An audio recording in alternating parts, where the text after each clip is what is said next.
आगे सरान रिया की चुप्पी तोड़ने के लिए सीधा उसके नेट में घुस जाता है उसके साथ सोने के लिए। रिया जब सरान की इस हरकत को देखती है तो वो सरान पर चिल्लाने लगती है और कहती है तुम्हारी हिम्मत कैसे हुई यहाँ पर आने की। तो सरान जब ये देखता है तो वो बहुत ही खुश हो जाता है और कहता है फाइनली तुमने कुछ तो बोला, मैं तरस गया था तुम्हारी आवाज सुनने को। तो वो कहती है आखिरकार तुम मुझे तंग क्यों कर रहे हो, तुम्हें क्या चाहिए। फिर सरान कहता है मैं बस इतना चाहता हूँ कि तुम मेरे लिए दुआ करो ताकि मेरा ये मिशन कंप्लीट हो जाए, बस इतनी सी बात। पर रिया उसके लिए दुआ नहीं करती जिस वजह से सरान उसका पीछा नहीं छोड़ता और कहता है आज रात मैं तुम्हारे साथ यहीं पर सोऊंगा। और वो ये कहकर रिया के साथ फ्लर्ट करने लगता है और बेचारी रिया भी सरान की इन सारी हरकतों को देखकर परेशान हो जाती है क्योंकि चाहे वो कितनी भी कोशिश करे पर सरान वहाँ से नहीं जाने वाला, इसलिए बेचारी थक हार कर वहीं पर चुपचाप बैठ जाती है और सरान चुपचाप जाकर सो जाता है। तो रिया ये सब देखकर तो और पगला जाती है क्योंकि उसके पास सोने के लिए कोई और जगह नहीं बचती, तो बेचारी को ना चाहते हुए साइड में सोना ही पड़ता है। अगली सुबह सरान रिया को बिन उठाए सीधा अपने मिशन पर निकल जाता है उन सारे डकैतों को पकड़ने के लिए।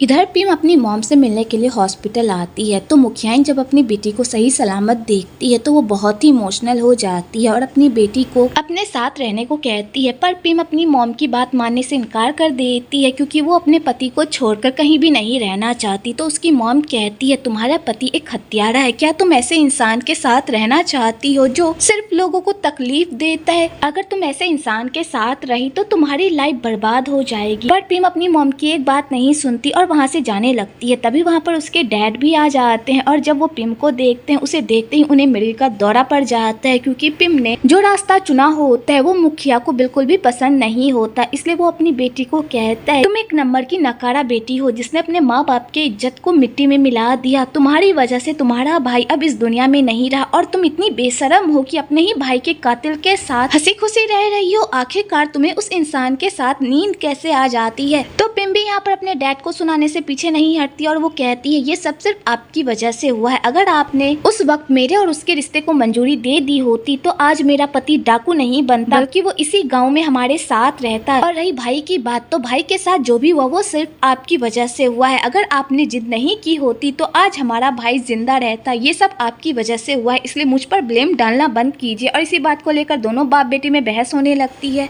और मुखिया को अपनी बेटी पर गुस्सा आ जाता है और वो उस पर बंदूक तान देता है। लेकिन तभी मुखियाइन बीच में आ जाती है और वो मुखिया को ये गलती करने से रोक देती है। तो पिम भी जाने से पहले अपने डैड को बताती है कि डैड आपने जिन पुलिस ऑफिसर को हमारे ठिकाने पर भेजा है उन डकैतों को पकड़ने के लिए, आपको नहीं पता वो एक ट्रैप है जो हमारे लोगों ने उन सारे पुलिस वालों को पकड़ने के लिए बनाया है। मुखिया जब ये बात सुनता है वो पूरी तरह से शॉक्ड हो जाता है और वो अपनी बेटी को कहता है तुम ऐसा कैसे कर सकती हो, तुम इतने सारे लोगों की जान खतरे में कैसे डाल सकती हो, तुम इतनी गिर जाओगी मैंने कभी भी नहीं सोचा था। और यहाँ पर मुखिया को अपनी बेटी पर बहुत ही गुस्सा आता है पर वो अपने गुस्से को कंट्रोल करके सीधा अपने बंदों को जाता है इकट्ठा करने के लिए ताकि वो उन सारे पुलिस वालों की जान बचा सके। इधर रिया को जब ये सारी बातें पता चलती है कि सरान की जान खतरे में है तो वो काफी परेशान हो जाती है और वो भगवान से प्रे करने लगती है कि वो सरान को कुछ भी ना होने दे। और इसी चक्कर में उसकी नजर सरान के उस खिलौने पर पड़ जाती है जिसे सरान ने उसके बैग में डाला होता है। तो वो उसे जब खोलकर देखती है तो उसमें ये लिखा होता है कि रिया मेरे साथ रहने के लिए थैंक यू। रिया जब उस लेटर को पढ़ती है तो वो बहुत ही इमोशनल हो जाती है क्योंकि सरान ने जितने भी खिलौने बनाए होते हैं उन सारे खिलौनों में बस यही बात लिखी होती है जिसे देखकर रिया बहुत ही इमोशनल हो जाती है और फूट फूट कर रोने लगती है। दूसरी ओर सरान उन सारे डकैतों को पकड़ने के लिए जाता है लेकिन तभी वहाँ पर सारे डकैत उन लोगों को ही चारों तरफ से घेर लेते हैं और उन्हें मारने लगते हैं। तो बेचारा सरान भी पूरी कोशिश करता है कि वो उन सारे डकैतों को मुंह तोड़ जवाब दे और इस चक्कर में उसके बहुत सारे साथी भी मारे जाते हैं।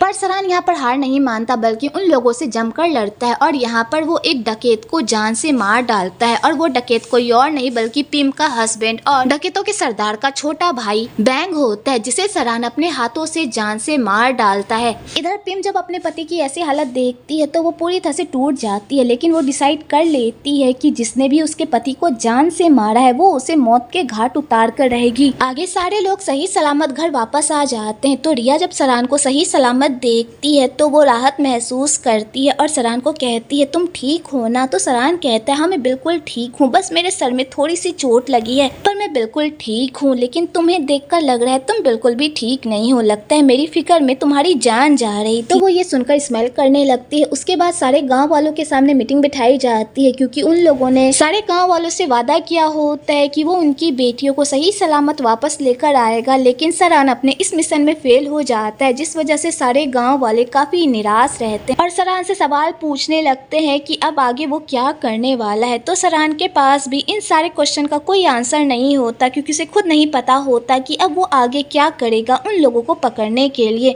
उसके बाद सरान और रिया घर वापस आ जाते हैं। तो सरान जब देखता है कि रिया ने उसके सारे चिट को खोलकर पढ़ लिया है तो वो बहुत ही खुश हो जाता है और उसके बाद इन दोनों के बीच थोड़ी मोड़ी बातचीत होती है। उसके बाद ये दोनों सोने के लिए चले जाते हैं। इधर भाई गुस्से से पागल हो रहा होता है क्योंकि उसे पता चल गया होता है कि उसके छोटे भाई बैंक को किसी और ने नहीं बल्कि सरान ने मारा है। इसलिए वो गुस्से से पगला जाता है और डिसाइड कर लेता है कि जब तक वो सरान की जान नहीं ले लेता तब तक वो चैन से नहीं बैठेगा। अगले दिन सरान घर वापस आ जाता है। तो रिया जैसे ही घर वापस आती है तो वो सीधा अपना बगीचा देखने के लिए चली जाती है। तो वहाँ पर जब वो सनफ्लावर के पौधे देखती है तो वो सरान से पूछती है कि क्या ये पौधा तुमने लगाया है। तो सरान कहता है मैंने नहीं लगाया। तो यहाँ पर रिया सैम से भी पूछती है कि क्या ये पौधा तुमने लगाया है। तो सैम भी उसे कहता है कि मैंने नहीं लगाया। तो सरान कहता है मुझे लगता है कि उस दिन जो तुमने ये बीज फेंकी थी ना उसी वजह से ये यहाँ पर जन्मा है। तो रिया कहती है अगर ऐसा है तो मैं इसे उखाड़ कर फेंक दूंगी। और यहाँ पर रिया सैम को ऑर्डर देती है कि वो इन सारे पौधों को उखाड़ कर बाहर फेंक दे। लेकिन तभी सरान रिया को ये काम करने से रोक देता है और कहता है अगर ये फ्लावर खुद जन्मे हैं तो इन्हें खुद ही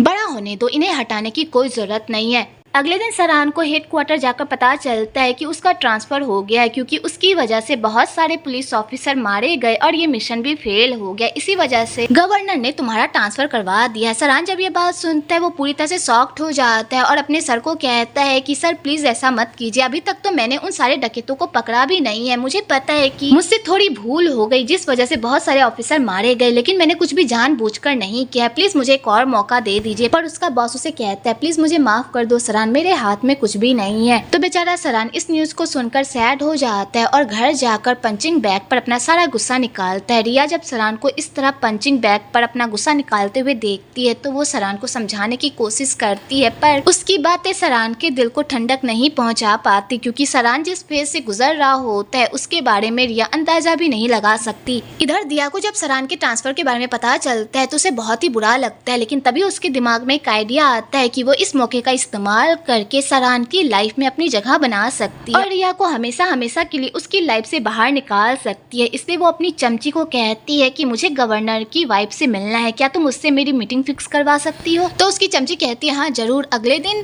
दिया गवर्नर की वाइफ से मिलने के लिए जाती है और वहाँ गवर्नर की वाइफ को जमकर मक्खन लगाती है ताकि वो इस तरीके से सरान का ट्रांसफर रुकवा सके। इसलिए वो गवर्नर की वाइफ के साथ एक गेट टुगेदर रखती है और वो सरान की फैमिली को भी इनवाइट करती है और रिया को एक खाना बनाने वाली के तौर पर इनवाइट करती है। पर रिया को इस बारे में कुछ भी नहीं पता होता क्योंकि रिया और उसकी सासू माँ को ये लग रहा होता है कि गवर्नर की वाइफ रिया के हाथ का बना हुआ खाना खाना है, इसलिए उन लोगों ने उन्हें यहाँ पर बुलाया है। इसलिए यहाँ पर रिया की सासू माँ रिया को कहती है बेटा जाओ किचन में खाना बना लो, बहुत देर हो चुकी है और खाने का समय भी हो गया है। तो रिया कहती है ठीक है मॉम और वो खाना बनाने के लिए किचन में चली जाती है और सरान की मॉम गवर्नर की वाइफ से मिलने के लिए अंदर चली जाती है जहाँ पर ढेर सारे पुलिस ऑफिसर होते हैं, जिसे देखकर सरान की मॉम काफी हैरान हो जाती है कि आखिरकार यहाँ पर क्या चल रहा है। तभी उधर से सरान भी आ जाता है क्योंकि उसे लग रहा होता है कि उसे यहाँ पर गवर्नर ने बुलाया है, लेकिन तभी गवर्नर की वाइफ यहाँ पर उन लोगों को बताती है कि आज का गेट टुगेदर सरान की वाइफ ने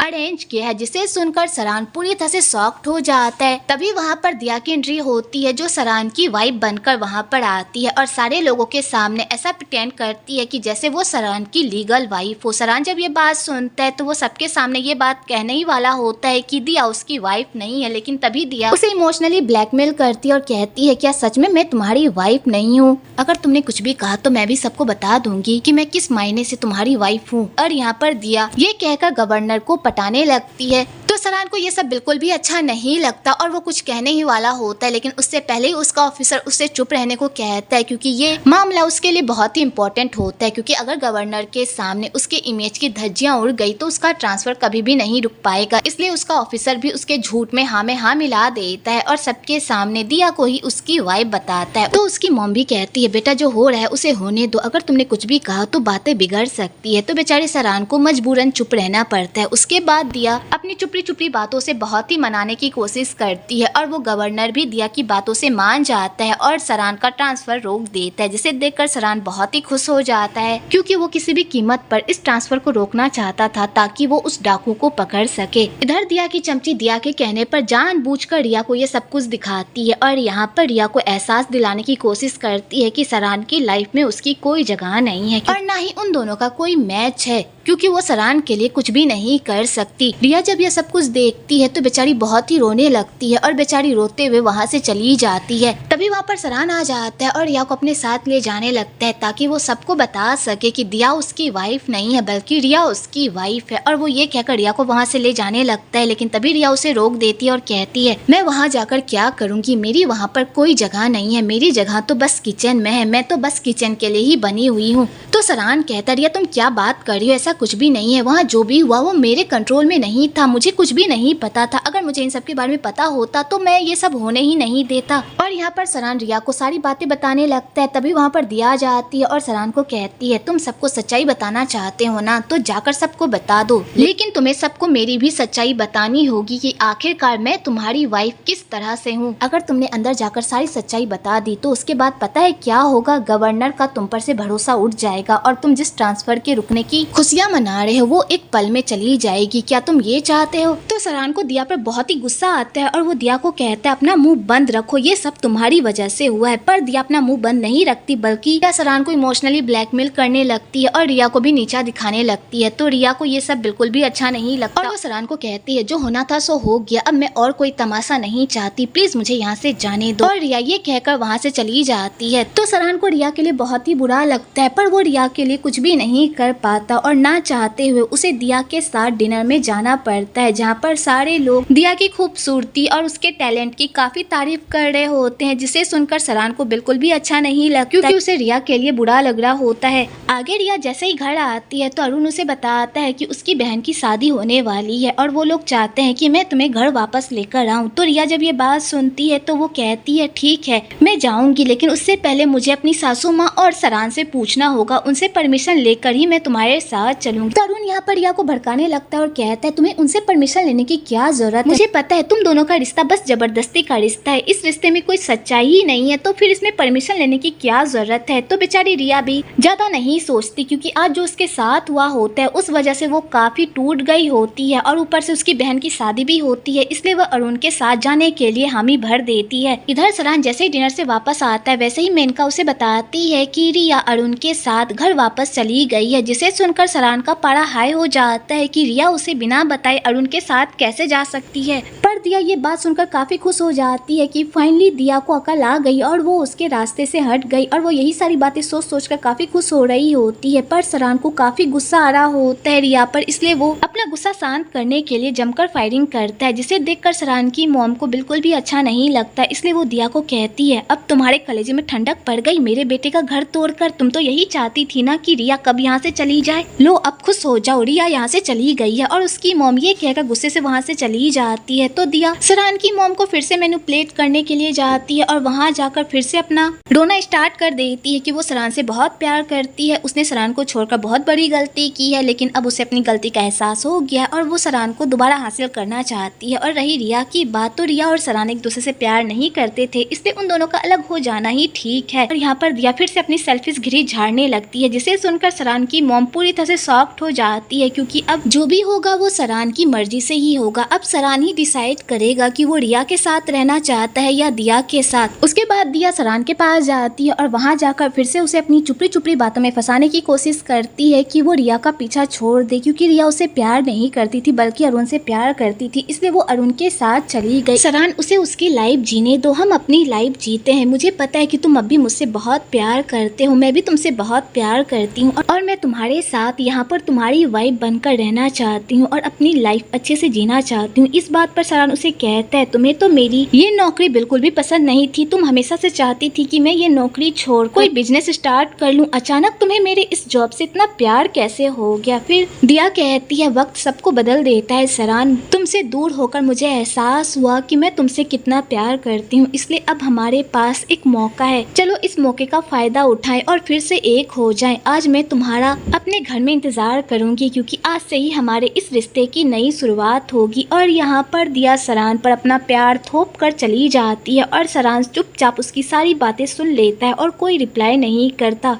दूसरी ओर चैट अपना फैमिली बिजनेस ज्वाइन करता है क्योंकि अगर उसे बिनी का साथ चाहिए तो उसे एक अच्छा और जिम्मेदार इंसान बनना होगा, तभी बिनी उसे भाव देगी। जब उसकी आंटी ये बात सुनती है तो वो बहुत ही खुश होती है और कहती है मैं तुम्हें कब से कंपनी ज्वाइन करने को कह रही थी लेकिन तुमने कभी भी मेरी बात नहीं मानी, लेकिन जैसे ही लड़की की बात आई वैसे ही तुमने कंपनी ज्वाइन कर ली। लगता है उस लड़की में कुछ तो बात है जो मेरे नकारे भतीजे को लाइन पर लेकर आ गई, बताओ वो कौन है। फिर चैट कहता है आंटी मैं आपको उससे मिलवाऊंगा, लेकिन पहले उसे मैं तो पटा लूं, उसके बाद मैं आपको उससे मिलवाऊंगा। और वो ये कहकर बात को टाल देता है। उसके बाद चैट अपने डैड से मिलने के लिए जाता है और उन्हें जाकर ये खुशखबरी देता है कि अब से वो आंटी के साथ मिलकर कंपनी में उनका हाथ बटाएगा। तो उसके डैड उसकी सारी बातें सुन तो लेते हैं पर कोई रिएक्ट नहीं करते क्योंकि एक हादसे की वजह से उनकी सोचने और समझने की शक्ति चली गई होती है। पर वो ऐसे हाल में भी एक चीज बार बार बड़बड़ाते रहते हैं किसी जंगल के बारे में, और वो बात उनकी फैमिली को बिल्कुल भी समझ में नहीं आता कि आखिरकार वो किस बारे में बात कर रहे हैं। इधर दिया अच्छे से सज धज कर सरान का इंतजार कर रही होती है कि आज तो सरान को वो अपना बना ही लेगी, लेकिन सरान उसके सारे मंसूबों पर पानी फेर देता है क्योंकि वो उसके पास बिल्कुल भी नहीं जाता बल्कि रिया के बगीचे में उस सनफ्लावर को अच्छे से घेरता है क्योंकि वो सनफ्लावर उन दोनों के रिश्ते की निशानी होती है जिसे सरान बहुत ही अच्छे से संजो कर रखता है और उसके चारों तरफ लकड़ी का घेरा बना देता है ताकि कोई भी उसे ना छू सके। इधर रिया जैसे ही घर वापस आती है तो उसकी दोनों बहनें उसे देखकर बहुत ही खुश हो जाती है और उसे कमरे में लेकर जाती है और वहाँ जाकर उसे बताती है कि हमने तुम्हारा सारा सामान अपने कमरे में शिफ्ट कर दिया है क्योंकि चैट यहाँ पर आया था तुम्हारे बारे में पूछताछ करने के लिए, इसलिए हमने पूरे घर में तुम्हारी तस्वीर और तुम्हारा सारा सामान यहाँ पर रख दिया है ताकि किसी को भी ये बात पता ना चल पाए कि तुम मिस्टर चकित की अपनी बेटी नहीं बल्कि एडॉप्टेड बेटी हो। यहाँ तक कि हमने सारे रिश्तेदारों को भी ये बात बता दी है, इसलिए कोई भी अगर हमारे रिश्तेदार से तुम्हारे बारे में पूछेगा तो वो लोग यही जवाब देंगे कि मिस्टर चकित की 3 बेटी है। उसके बाद रिया अपने मॉम डैड से मिलती है तो उसके मॉम डैड उसे देखकर बहुत ही खुश हो जाते हैं और उससे पूछते हैं कि सरान कहाँ पर है, वो तुम्हारे साथ क्यों नहीं आया। तो रिया यहाँ पर सरान के बारे में झूठ बोलती है कि वो काम में बिजी है, इसी वजह से वो उसके साथ नहीं आ पाया।